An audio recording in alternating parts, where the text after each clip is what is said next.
A reading from the book of the prophet Jeremiah. The people of Judah and the citizens of Jerusalem said, "Come, let us contrive a plot against Jeremiah. It will not mean the loss of instruction from the priests, nor of counsel from the wise, nor of messages from the prophets. And so, let us destroy him by his own tongue. Let us carefully note his every word. Heed me, O Lord, and listen to what my adversaries say. Must good be repaid with evil, that they should dig a pit to take my life? Remember that I stood before you to speak in their behalf, to turn away your wrath from them." The word of the Lord. Thanks be to God. Responsorial Psalm. Save me, O Lord, in your kindness. Save me, O Lord, in your kindness. You will free me from the snare they set for me, for you are my refuge. Into your hands I commend my spirit. You will redeem me, O Lord, O faithful God. Save me, O Lord, in your kindness. I hear the whispers of the crowd that frighten me from every side, as they consult together against me, plotting to take my life. Save me, O God, in your kindness. But my trust is in you, O Lord. I say, you are my God. In your hands is my destiny. Rescue me from the clutches of my enemies and my persecutors. Save me, O God, in your kindness.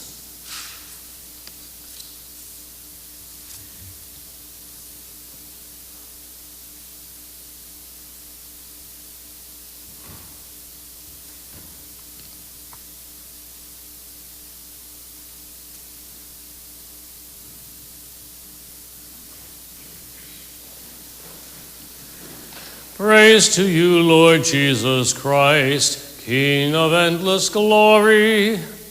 Praise to you, Lord Jesus Christ, King of endless glory.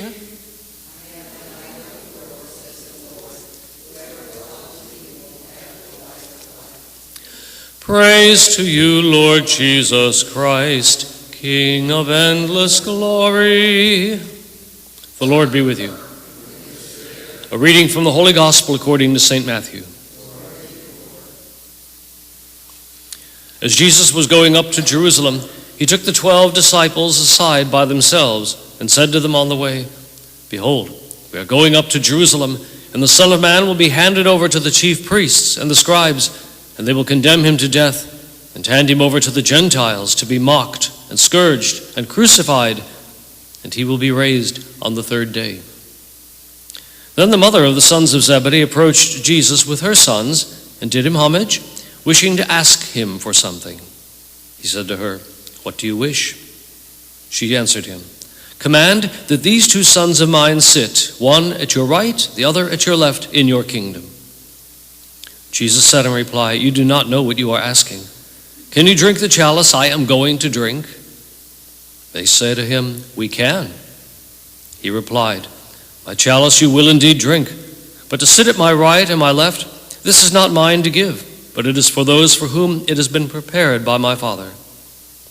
When the 10 heard this, they became indignant at the 2 brothers. But Jesus summoned them and said, "You know that the rulers of the Gentiles lord it over them, and their great ones make their authority over them felt. But it shall not be so among you. Rather, whoever wishes to be great among you shall be your servant. Whoever wishes to be first among you shall be your slave. Just so, the Son of Man did not come to be served, but to serve, and to give his life as a ransom for the many." The Gospel of the Lord.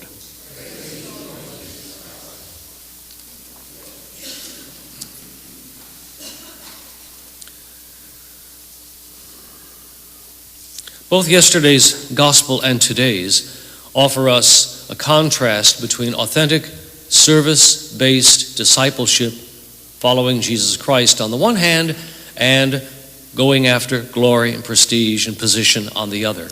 And you can see which side Jesus takes. And that's important for us.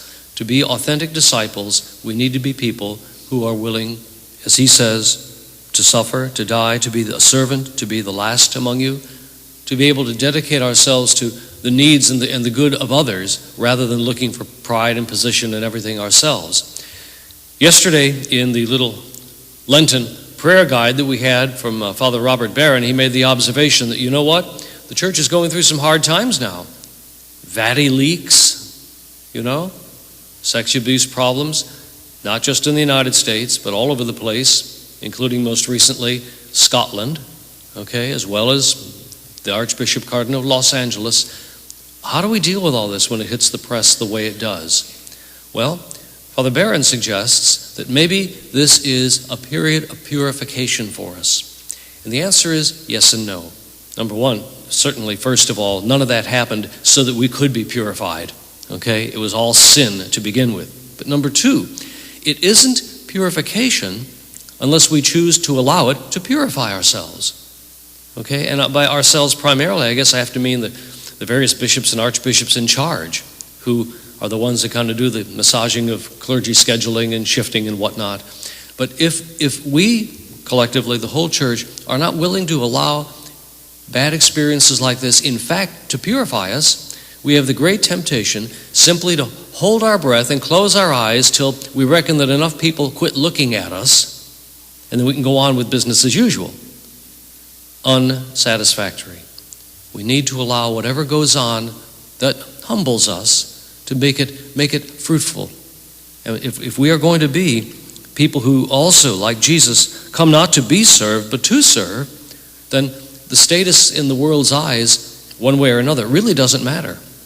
And so today, as we celebrate this Eucharist, we might pray for the church collectively to have the wisdom to understand that when these kinds of humiliations and condemnations of sinfulness in ourselves are brought to light, that we will allow them to purify us, that we will allow them to lead us toward authentic metanoia, authentic conversion, authentic following of Jesus Christ.